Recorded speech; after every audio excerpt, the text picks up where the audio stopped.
All right, Mopar people, welcome back to the channel. I'm Justmoparjoe. Got a few very simple performance upgrades for the Barracuda I wanted to share with you real quick. Number one, you'll see my valve springs are gone.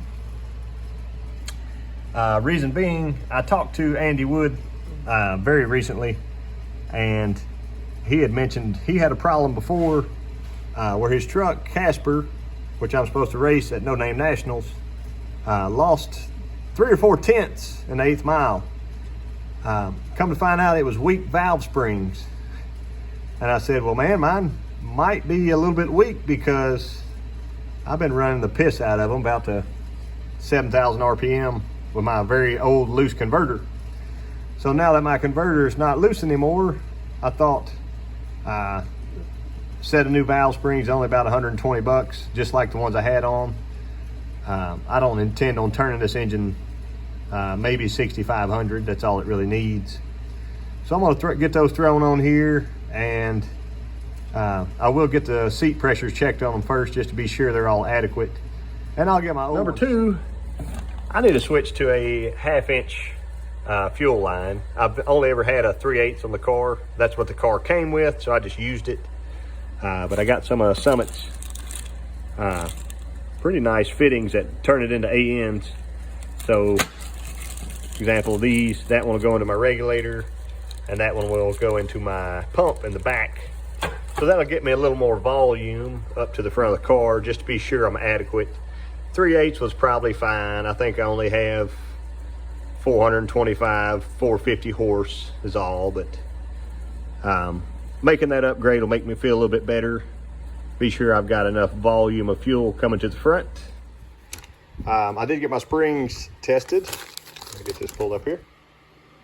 At installed height, anywhere from 115 to 120, which is basically, these are Lanati springs. Let me show you here. There's a part number. They're rated at 115 at a 170 installed height. I've got like a 165 to 168 installed height. That's as close as I could tell with my calipers in the hurry that I was in. So that's all very close and nice. My open pressures are supposed to be, I think, 330. So I have ran these. They all look pretty good. 320, 318 is my lowest. Basically, there's no need to shim. That's what I was told. So we're gonna rock with it. My deal, I'm glad that I went through this whole mess and process, because, check out my ice tray here. My keepers, my locks, were getting pretty warm. Let me show you some of them. See, there's like a really super sharp edge in there. You can kind of see it. They're starting to wear out. So with these Indy, what are they, Racing Head Service Indy X heads, so they're not actual Indy heads, whatever they are. They take a 8 millimeter lock. There we go. 10 degree. Yeah, so like it says LS1 10 degree with 8 millimeter valve. These look really nice and new, so kind of like new versions of those. And basically what I need to do, get my springs popped back onto the car, get my compressed air hook back up, and I'll just start in the back and work my way forward just like I did taking them off. I can get my rocker arm stuck back on, readjusted, and valve covers on. New spark plugs in, plug wires on, start it, run it, see if I made a difference. So I know I didn't with the springs themselves, obviously, because they're the exact same springs. And having new locks is not going to make a difference. The new plugs probably will. These old ones were due for a change, so that might pick me up a little bit of time. And I'm going to readjust my valves. It's just the right practice. So I'm going to get back to work, and I'll catch y'all in a minute. I'm already to this point. I'm going to pull 2 push rods at a time, and I'm going to roll them and look and see, is there any daylight between them, to see if I have a bent one. I don't think I have a bent one. There's a Mancini racing part number, if you'd like to know it, there somewhere. Anyway, Just something quick and easy to check before I move forward with sticking the rocker arms on. I'll drop them back in.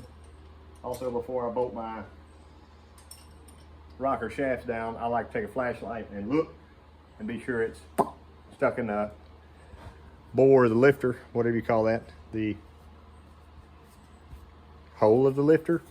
And here is the final thing I wanted to show you real quick. I like the NGK V-Power plugs. What I had in here, if I can find the number, was an R567 1A-7. What I'm going back with is actually the model number that they recommended, the Indy Heads recommended, BKR7E. But if you look, the nose of this plug sticks out significantly more than that plug. I believe these are both 14 millimeter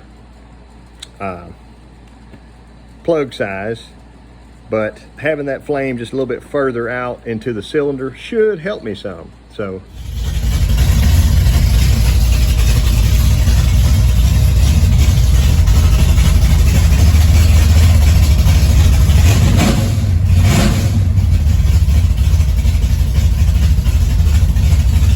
y'all probably realize in race car stuff, all the little stuff adds up, and hopefully it'll give me some more time. I appreciate y'all watching, and I'll catch you next time.